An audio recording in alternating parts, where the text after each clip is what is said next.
ಅಪಾರ್ಟ್ಮೆಂಟ್ನ 33ನೇ ಮಹಡಿಯಿಂದ ಬಿದ್ದು ಟೆಕ್ಕಿಯೊಬ್ಬ ಮೃತಪಟ್ಟಿದ್ದಾನೆ. ಇದು ಕುಡಿದ ಮತ್ತಿನಲ್ಲಿ ಬಾಲ್ಕನಿಯಿಂದ ಬಿದ್ದು ಸಾವನ್ನಪ್ಪಿರುವಂಥದ್ದು. ಏನೋ ಫ್ರೆಂಡ್ಸ್ ಜೊತೆ ಎಲ್ಲ ಈತ ಪಾರ್ಟಿ ಮಾಡ್ತಾ ಇದ್ದಂತೆ. ಪಾರ್ಟಿ ಮಾಡ್ತಾ ಇದ್ದಿದ್ದು ಸಿಗರೇಟ್ ಸೇದೋದಕ್ಕೆ ಅಂತ ಬಾಲ್ಕನಿಗೆ ಬಂದಿದ್ದಾನೆ. ಸಿಗರೇಟ್ ಸೇದೋಕ್ಕೆ ಹೋದಾಗ ಆಯ ತಪ್ಪಿ ಬಿದ್ದಿರ್ತಕ್ಕಂಥದ್ದು. ದೀಪಾಂಶು ಶರ್ಮಾ ಅಂತ ಈತ ಟೆಕ್ಕಿ. ಪಾರ್ಟಿ ವೇಳೆ ಸಿಗರೇಟ್ ಸೇದೋದಕ್ಕೆ ಬಾಲ್ಕನಿಗೆ ಬಂದಿದ್ದಾಗ ಆಯ ತಪ್ಪಿ ಬಿದ್ದು ಈ ರೀತಿ ದುರ್ಘಟನೆ ಸಂಭವಿಸಿದೆ. 33ನೇ ಮಹಡಿ ಅಂತಂದರೆ ಬದುಕುಳಿಯೋ ಚಾನ್ಸಸ್ಸೇ ಇಲ್ಲ. ಯಾಕೆಂದರೆ 7-8ನೇ ಮಹಡಿಯಿಂದ ಬಿದ್ದರೇ ಜನ ಬದುಕಲ್ಲ. ಅಂಥದ್ರಲ್ಲಿ 33ನೇ ಅಪಾರ್ಟ್ಮೆಂಟ್ 33ನೇ ಬಾಲ್ಕನಿಯಿಂದ ಆತ ಬಿದ್ದಿರ್ತಕ್ಕಂಥದ್ದು. ಕುಡಿದ ಮತ್ತಿನಲ್ಲಿ ತನ್ನ ಪ್ರಾಣಕ್ಕೆ ತಾನೇ ಮುಳುವಾಗಿರ್ತಕ್ಕಂಥ ಘಟನೆ. ಈತ ಒಬ್ಬ ಬೇಸಿಕಲಿ ಟೆಕ್ಕಿ. ಇದು ಘಟನೆ ನಡೆದಿರೋದು KR ಪುರಂನ ಕೊಡಗೇಹಳ್ಳಿಯಲ್ಲಿ ನಡೆದಿರ್ತಕ್ಕಂಥ ಘಟನೆ. ಬೆಂಗಳೂರಿನಲ್ಲೆಲ್ಲ ಇವಾಗ 30, 40, 50 ಮಹಡಿಗಳು ತುಂಬ ಕಾಮನ್. ಹಾಗಾಗಿ ಈ ಘಟನೆ ನಡೆದಿದೆ. ಈ ಬಗ್ಗೆ ಮತ್ತಷ್ಟು ಮಾಹಿತಿ ನನ್ನ ಕೊಲೀಗ್ ಉಮೇಶ್ ಅವರಿಂದ ಪಡೆಯೋಣ. ಉಮೇಶ್, ಯಾವಾಗ ನಡೆದಂತಹ ಘಟನೆ? ತನ್ನ ಪ್ರಾಣಕ್ಕೆ ತಾನೇ ಎರವಾಗಿದ್ದಾನೆ ಅಂತ ಅನ್ಬಹುದಾ?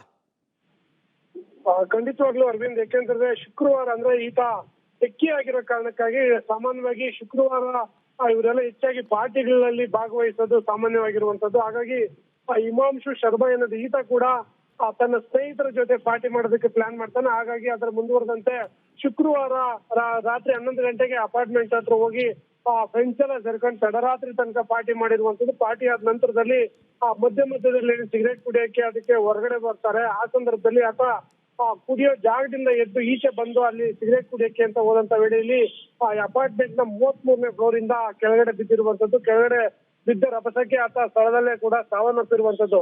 ಈಗಾಗಲೇ ಆ ಸ್ನೇಹಿತರನ್ನು ಕೂಡ ಕೆಲವರನ್ನು ವಿಚಾರಣೆ ಮಾಡಿ ಇದ್ದಾರೆ ಪೊಲೀಸರೀಗ. KR ಪುರಂ ಪೊಲೀಸರೀಗ 3 ಜನ ಸ್ನೇಹಿತರನ್ನು ಕೂಡ ವಿಚಾರಣೆ ಮಾಡಿರುವಂತದ್ದು. ವಿಚಾರಣೆಯಲ್ಲೂ ಕೂಡ ಇದೇ ಮ್ಯಾಟರ್ ಹೇಳಿರುವಂತದ್ದು. ಅಂದ್ರೆ ಹಿಮಾಂಶು ಶರ್ಮಾ ಏನಿದ್ದ ಆತ 11 ಗಂಟೆಯಿಂದ 3:30 ರಾತ್ರಿ ತನಕ ಕುಡಿತ ಕೂತಿದ್ವಿ ಒಟ್ಟಿಗೆ. ಆಗ ಸಿಗರೇಟ್ ಸೇದಕ್ಕೆ ಹೋದಂತ ವೇಳೆಯಲ್ಲಿ ಆಯ ತಪ್ಪಿ ಆತ ಕೆಳಗಡೆ ಬಿದ್ದು ಸ್ಥಳದಲ್ಲೇ ಸಾವನ್ನಪ್ಪಿರುವಂತದ್ದು ಅನ್ನೋದ್ರ ಬಗ್ಗೆ ಮಾಹಿತಿ ಸಿಕ್ಕಿರುವಂತದ್ದು. ಈ ಸಂಬಂಧಪಟ್ಟ ಈಗಾಗಲೇ KR ಪುರಂ ಪೊಲೀಸ್ ಠಾಣೆಯಲ್ಲೂ ಕೂಡ ಪ್ರಕರಣ ದಾಖಲಾಗಿದೆ. ಇನ್ನು ಕೆಲವೊಬ್ರು ಅವ್ರ ಜೊತೆ ಪಾರ್ಟಿ ಮಾಡಿದವರು ಇನ್ನು ವಿಚಾರಣೆ ಸಿಗ್ಬೇಕಾಗಿರೋ ಕಾರಣಕ್ಕಾಗಿ ಯಾವ ರೀತಿ ಆಯ್ತು ಘಟನೆ ಅನ್ನೋದ್ರ ಬಗ್ಗೆ ಕೂಡ ಮತ್ತಷ್ಟು ಮಾಹಿತಿಗಳು ಸಿಗ್ಬೇಕಾಗಿದೆ. ಪ್ರಾಥಮಿಕ ತನಿಖೆಯಲ್ಲಿ ಆತ ಕುಡಿದ ಮತ್ತಿನಲ್ಲಿ ಆಯ ತಪ್ಪಿ ಕೆಳಗಡೆ ಬಿದ್ದಿದ್ದಾನೆ ಅನ್ನೋದು ಗೊತ್ತಾಗಿರುವಂತದ್ದು. Arvind, okay, thank you Umesh ತಮ್ಮ ಎಲ್ಲ ಮಾಹಿತಿಗೆ. ಸಾಮಾನ್ಯವಾಗಿ ಪೊಲೀಸರು ಇಂಥ ಘಟನೆಗಳು ನಡೆದಾಗ ಬೇರೆ ಬೇರೆ ಆಯಾಮಗಳಲ್ಲೂ ಯೋಚನೆ ಮಾಡ್ತಾರೆ. ಯಾಕೆಂದರೆ ನಿಮಗೆ ಅಪಾರ್ಟ್ಮೆಂಟ್ಗಳಲ್ಲಿ ಸಾಮಾನ್ಯವಾಗಿ ಬಾಲ್ಕನಿನಲ್ಲಿ 3.5 ಇಂದ 4 ಅಡಿ ತನಕ ಒಂದು ಗ್ರಿಲ್ ಹಾಕಿರ್ತಾರೆ. ಗ್ರಿಲ್ ಇಲ್ಲದೆ ಇರತಕ್ಕಂಥ ಬಾಲ್ಕನಿ ಯಾವುದೂ ಇರಲ್ಲ. 3.5-4 ಅಡಿ ಗ್ರಿಲ್ ಹಾಕಿದ್ರೂ ಕೂಡ ಆತ ಬಿದ್ದಿದ್ದಾನೆ ಅಂತಂದರೆ ಸ್ವಲ್ಪ ಬೇರೆ ರೀತಿಯ ಅನುಮಾನಗಳು ಕೂಡ ಪೊಲೀಸರಿಗೆ ಬರ್ತಕ್ಕಂಥ ಸಾಧ್ಯತೆ ಇದೆ.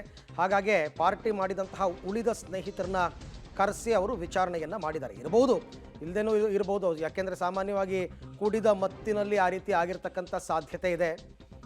ಸೊ ಮೇಲ್ನೋಟಕ್ಕೆ ಈಗ ಕಂಡು ಬರ್ತಾ ಇರತಕ್ಕಂಥದ್ದು ಇದು ಕುಡಿದ ಮತ್ತಿನಲ್ಲಿ ಆತ ತೂರಾಡ್ಕೊಂಡು ಬಂದು ಈ ಥರ ಬಿದ್ದಿದ್ದಾನೆ ಅಂತಕ್ಕಂಥದ್ದು ಮೇಲ್ನೋಟಕ್ಕೆ ಗೊತ್ತಾಗ್ತಿರೋದು. ನೋಡಿ ಅಪಾರ್ಟ್ಮೆಂಟ್ ಹೆಂಗಿದೆ ನೋಡಿದು.